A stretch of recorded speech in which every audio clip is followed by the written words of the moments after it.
ज्ञान यज्ञ की इस अनोखी कक्षा में आपका स्वागत है। मैं हूं आरती। चलिए शुरू करते हैं आज का अध्याय। टैली ERP 9 के डेबिट नोट तथा क्रेडिट नोट का उपयोग भाग 2 के तहत हम सीखेंगे क्रेडिट नोट वाउचर में डिस्काउंट प्रदान करने और डेबिट नोट वाउचर में डिस्काउंट प्राप्त करने की एंट्री करना। कई बार जो कारण हमने पहले बताए उनके अलावा अन्य कई कारण विवाद के हो सकते हैं। ऐसी स्थिति में कस्टमर सप्लायर को बताता है कि उसे किस कारण से कितना नुकसान होगा और वह माल वापसी की बजाय सप्लायर से माल पर छूट या रियायत देने के लिए कहता है। जैसे कि यहाँ पर हम आपको कुछ कारणों के बारे में बता रहे हैं जिसके कारण कस्टमर सप्लायर के बीच विवाद होता है। पहली स्थिति है जो माल प्राप्त हुआ वह पूरा माल खराब हो। ऐसी स्थिति में माल तो वो वापस कर ही सकता है, पर अगर उसे छूट मिल जाए तो वह कम भाव में उस माल को बेच सकता है।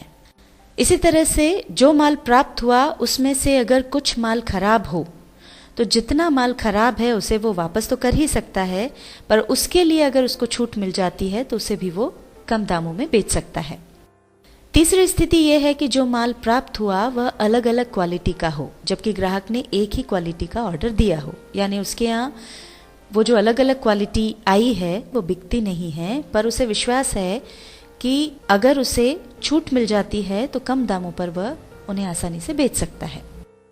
अगली स्थिति है जो भाव तय हुआ था उससे ज्यादा भाव बिल में लगाया गया हो। ऐसी स्थिति में सप्लायर रेट डिफरेंस की जो राशि है उसकी छूट प्रदान कर सकता है। एक और स्थिति है जो माल प्राप्त हुआ उसकी मात्रा बिल में दर्शाई गई मात्रा से कम हो। ऐसी स्थिति में सप्लायर जितनी मात्रा कम प्राप्त हुई है उसकी राशि की छूट प्रदान कर सकता है। इसके अलावा और भी कई कारण हो सकते हैं।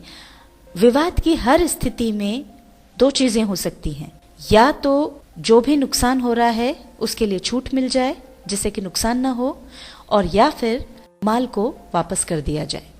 इसके पहले अध्याय में हमने माल वापसी की स्थिति में डेबिट नोट और क्रेडिट नोट में क्रमशः परचेज रिटर्न और सेल्स रिटर्न की एंट्री करना सीखा था। अब इस अध्याय में हम सीखेंगे कि रियायत या छूट की स्थिति में सप्लायर और कस्टमर अपनी बुक्स में एंट्रीज किस प्रकार करेंगे। उदाहरण के लिए मान लीजिए कस्टमर सप्लायर को बताता है कि उसे किस कारण से कितना नुकसान होगा और वह माल वापसी की बजाय सप्लायर से माल पर छूट या रियायत देने के लिए कहता है। सप्लायर उसकी बात से सहमत होकर उसे नुकसान की राशि की छूट प्रदान कर देता है और इस छूट के लिए सप्लायर अपने यहाँ क्रेडिट नोट बनाता है। उस क्रेडिट नोट के आधार पर कस्टमर अपने यहाँ डेबिट नोट वाउचर में उसकी एंट्री करता है। अब हम देखते हैं वो ये एंट्री कैसे करता है। उसके लिए हम चलते हैं टैली पर।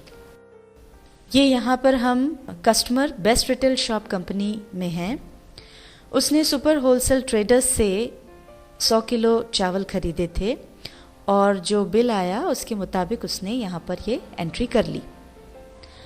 अब यहाँ पर जो गड़बड़ हुई है वो ये कि उसकी जो बात हुई थी सुपर होलसेल ट्रेडर्स से उसके अनुसार 52 रुपये प्रति किलो का भाव तय हुआ था, पर जो बिल भेजा गया है उसमें जो भाव लगा है वो 53 रुपये प्रति किलो का है। अब यह बात उसने सप्लायर को बताई और छूट मांगी जिसके लिए सप्लायर ने सहमति प्रदान कर दी है। अब सप्लायर ये जो छूट दे रहा है उसकी एंट्री किस प्रकार से करेगा, उसके लिए हम चलते हैं सुपर होलसेल ट्रेडर्स कंपनी में। ये यहाँ पर हमने सुपर होलसेल ट्रेडर्स कंपनी खोल ली है और अब जो छूट हम दे रहे हैं उसकी एंट्री हमको करना है। तो वो एंट्री होती है क्रेडिट नोट वाउचर में। पर अगर आपने गलती से डेबिट नोट वाउचर में उसकी एंट्री करने की कोशिश की तो क्या होगा वो हम देखते हैं। इसके लिए हम जाएंगे अकाउंटिंग वाउचर्स में। अब यहाँ पर देखिए ये डेबिट नोट का ऑप्शन है। डेबिट नोट में हम गए और अब यहाँ पर डेबिट नोट वाउचर जो है वो इनवॉइस मोड में खुला हुआ है जिसका प्रयोग हम माल वापसी के समय यूज़ करते हैं। पर यहाँ पर चूंकि हम छूट दे रहे हैं इसलिए यहाँ पर हमको वाउचर मोड का उपयोग करना है, तो हम एज वाउचर चुन लेंगे। रेफरेंस में यहाँ पर हम दे देंगे हमारा जो बिल था उसका नंबर, आर बिल नंबर 4 ये हमने लिख दिया है। आगे आएंगे अब यहाँ पर डेबिट होगा डिस्काउंट गिवन लेजर, पर यहाँ पर आप देख सकते हैं कि लिस्ट ऑफ लेजर अकाउंट्स में डिस्काउंट गिवन का लेजर आ ही नहीं रहा है। इसका मतलब ये एंट्री डेबिट नोट वाउचर में न होकर के क्रेडिट नोट वाउचर में होगी। तो अब हम चुन लेते हैं क्रेडिट नोट। ये यहाँ पर हम आ गए हैं, रेफरेंस में बिल नंबर डला हुआ ही है, आगे बढ़ेंगे। और अब क्रेडिट यहाँ पर पहले आया है, तो क्रेडिट होगा बेस्ट रिटेल शॉप। यहाँ पर हम वो अमाउंट डाल देंगे जिसकी हम छूट दे रहे हैं, तो यहाँ पर हम डाल देंगे 100 रुपये। एंटर प्रेस करके आगे बढ़ेंगे। अब यहाँ पर डेबिट होगा डिस्काउंट गिवन अकाउंट। यहाँ पर हम आपको बता दें कि चूँकि हम डिस्काउंट दे रहे हैं तो ये एक प्रकार का हमारा खर्चा है, इसलिए यह लेजर बनेगा इनडायरेक्ट एक्सपेंसेस ग्रुप के अंतर्गत। इसको हम चुन लेंगे और ये यहाँ पर हमने नरेशन लिख दी है, being discount given to Messrs best retail shop due to rate difference. इसी तरह से कई सारे कारण हो सकते हैं जिसके लिए डिस्काउंट दिया जाए, और उनकी नरेशन किस तरह से लिखी जाएगी ये हम आगे नरेशन नामक अध्याय में आपको बताएंगे। अब हम इस एंट्री को एक्सेप्ट कर लेंगे। जिसमें हमने अभी एंट्री की, इसका प्रिंट हमको कस्टमर को देना है। तो आइए अब हम देख लेते हैं इसका प्रिंट।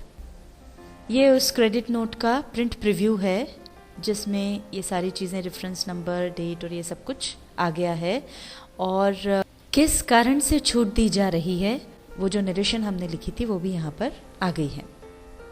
अब ये हम भेज देंगे कस्टमर को। यदि आपके प्रिंट में नरेशन न दिखाई दे तो जैसा हमने पिछले अध्याय में बताया था, प्रिंट में नरेशन ऑप्शन चालू कर लें।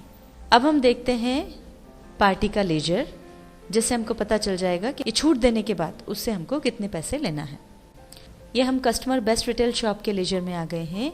अब यहाँ पर आप देख सकते हैं कि यहाँ पर जो हमने पहले माल बेचा था वो 5300 रुपये का था। बाद में उस पर 100 रुपये का डिस्काउंट दिया, जिससे कि अब हमको जो उससे अमाउंट लेना है वो है 5200 रुपये। अब ये देखने के लिए कि कस्टमर अपनी बुक्स में जो हमने क्रेडिट नोट उसको इशू किया है उसकी एंट्री किस तरह से करेगा, ये देखने के लिए हम चलते हैं बेस्ट रिटेल शॉप कंपनी में। ये हम बेस्ट रिटेल शॉप कंपनी में आ गए हैं और अब क्रेडिट नोट जो हमको मिला है उसकी एंट्री करने के लिए हम चलते हैं अकाउंटिंग वाउचर्स में। अब जैसा कि हमने पहले आपको बताया था कि क्रेडिट नोट की एंट्री विपरीत वाउचर में यानी डेबिट नोट में की जाती है। अगर आप इसकी एंट्री क्रेडिट नोट में करने की कोशिश करेंगे तो वो संभव नहीं होगी। तो हम यहाँ अब चुन लेंगे डेबिट नोट। रेफरेंस में यहाँ पर हमने सप्लायर्स क्रेडिट नोट नंबर डाल दिया है। आगे बढ़ते हैं। अब यहाँ पर डेबिट होगा सुपर होलसेल ट्रेडर्स। 100 रुपीज़ हम यहाँ पर डेबिट कर देंगे। आगे बढ़ेंगे। चूँकि हमें डिस्काउंट प्राप्त हो रहा है और ये एक तरह से हमारी इनकम है, इसलिए डिस्काउंट रिसीव्ड अकाउंट लेजर को हम बनाएंगे इनडायरेक्ट इनकम ग्रुप के तहत। यहाँ पर हमने नरेशन लिख दिया है, being discount received from Messrs super wholesale traders due to rate difference against bill number 4। अब इसको हम एक्सेप्ट कर लेंगे। अब हम सप्लायर सुपर होलसेल ट्रेडर्स का लेजर देख लेते हैं। ये यहाँ पर आप देख सकते हैं हमने 5300 का माल खरीदा था और 100 रुपये का उसमें हमको डिस्काउंट प्राप्त हुआ है। तो इस तरह से अब हमको 5200 रुपये उसको देना है। इस तरह हमने देखा कि सप्लायर डिस्काउंट प्रदान करने के लिए अपने यहाँ क्रेडिट नोट बनाता है और उसी क्रेडिट नोट के आधार पर कस्टमर अपने यहाँ डिस्काउंट प्राप्त करने की एंट्री डेबिट नोट वाउचर में करता है। टैली ERP 9 के डेबिट नोट तथा क्रेडिट नोट का उपयोग